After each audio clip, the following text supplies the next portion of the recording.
Halo teman-teman, kembali lagi bersama saya Dr. Niputu Vida Cindraswari, peserta Latsar Kementerian Kesehatan tahun 2025, golongan 3, angkatan 7. Hari ini saya akan membagikan learning journal distance learning hari keempat.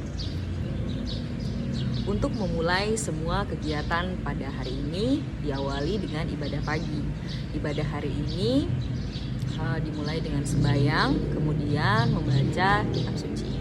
Yang saya baca hari ini adalah mengenai Pancasrada, yaitu 5 kepercayaan yang dianut oleh umat Hindu, yaitu percaya akan adanya Atman, kemudian Brahman, percaya adanya karma pala, percaya adanya punarbawa, dan terakhir percaya adanya moksa. Setelah ibadah pagi dilanjutkan dengan apel pagi. Seperti biasa, dimulai dengan absensi untuk menilai apakah semua anggota angkatan 7 sudah hadir. Kemudian dilanjutkan dengan doa. Setelah doa bersama untuk apel pagi, dilakukan refleksi materi kemarin.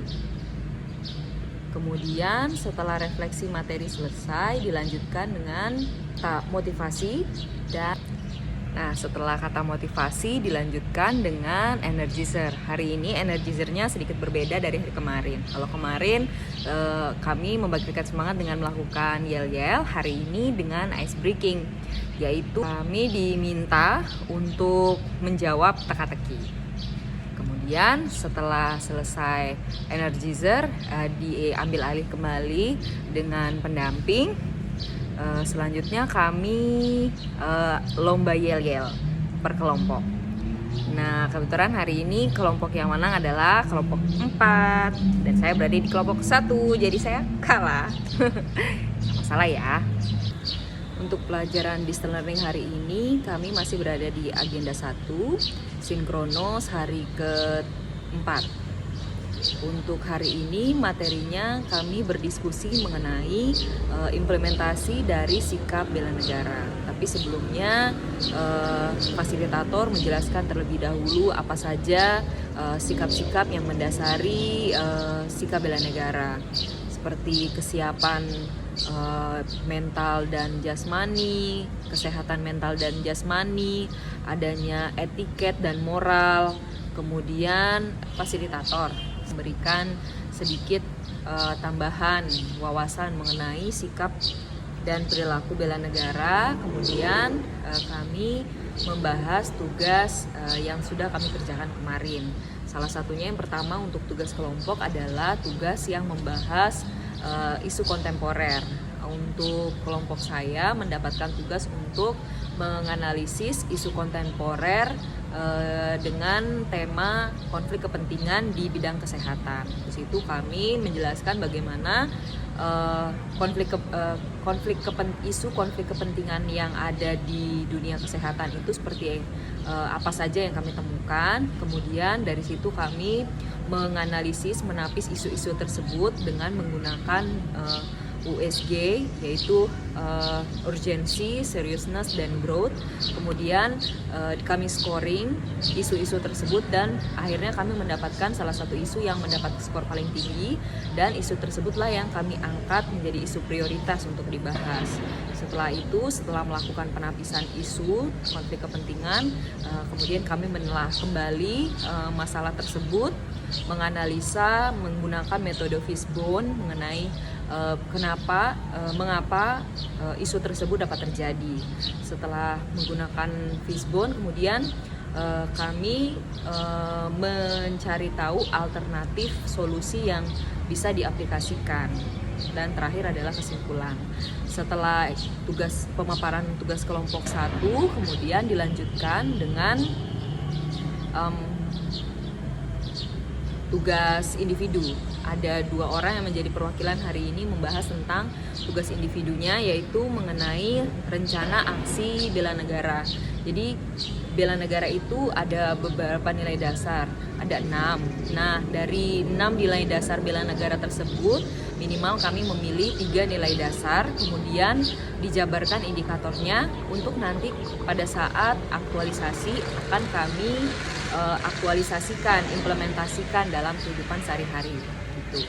Dan untuk rencana aksi bela negara tersebut nanti dibutuhkan bukti dokumentasinya. Nah, yang menarik adalah salah satunya banyak di antara kami itu